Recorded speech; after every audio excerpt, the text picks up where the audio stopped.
कि हर एक प्रॉब की अलग अलग फ्रीक्वेंसी होती है, उस फ्रीक्वेंसी के हिसाब से इन सब का अलग अलग फंक्शन होता है। तो उस फंक्शन के लिहाज से इनकी जो साफ्ट होती है या इनका जो स्ट्रक्चर होता है या इनकी शेप होती है, तो इस वजह से एक दूसरे से चेंज होती है। ठीक है, अच्छा मैंने आपको यहाँ पर एक चार्ट बना कर दिया है, आपको खैर इसको लिखने की जरूरत नहीं है क्योंकि ये मेरे पास फुल एक पेज है जो मैंने आप लोग को कल बताया था और वो मैं आज आप लोगों के साथ इंशाल्लाह ग्रुप में शेयर कर दूंगी। ठीक है, लेकिन मैंने आपको कुछ पॉइंट्स इसके लिख दिए हैं कि एटलीस्ट आपको फिर बाद में समझ आ जाए। अगर आपको वो समझ में नहीं भी आती बेशक आप मुझसे पूछ सकते हैं। ठीक है, लेकिन मैंने थोड़ा सा यहाँ पे रफली आपको फिर भी कुछ बहुत लिख दिया है।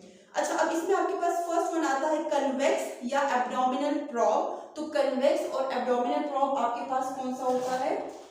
यही वाला आपके पास प्रॉब है। ठीक है, जिसको हम कन्वेक्स प्रॉब भी कहते हैं। कन्वेक्स मैंने आपको बताया था कि चूंकि आपके पास कन्वेक्स शेप है, यू शेप आती है, तो इस वजह से इस प्रॉब को क्या कहा जाता है? कन्वेक्स प्रॉब कहा जाता है। अच्छा, इस प्रॉब को एब्डोमिनल क्यों कहा जाता है? क्योंकि ये आपके पास वो प्रॉब है जिससे आप ओवरऑल जो हमारे पास 9 रीजन्स होते हैं, 9 रीजन्स इंशाल्लाह आप आगे लेक्चर में पढ़ेंगे। ठीक है, आगे आपके पास इसमें है, तो उससे आपको क्लियर होगा कि एब्डोमिनल जो 9 रीजन्स हैं वो सारे के सारे आप इस ही प्रॉब से कवर अप करते हैं। तो इस वजह से हम इसको एब्डोमिनल प्रॉब भी कहते हैं, कर्वी लीनियर प्रॉब भी कहते हैं। अब कर्वी लीनियर क्यों कहते हैं? क्योंकि इसकी जो शेप होती है वो भी आपके पास कर्व लाइक होती है। तो इस वजह से अब ये जो प्रॉब है इसके भी फिर 3 नाम है। ठीक है, एक आपके पास क्या है? एब्डोमिनल अल्ट्रासाउंड, एक आपके पास आता है कन्वेक्स प्रॉब या ट्रांसड्यूसर, और थर्ड वन आप इसको कह सकते हैं कर्वी लीनियर प्रॉब।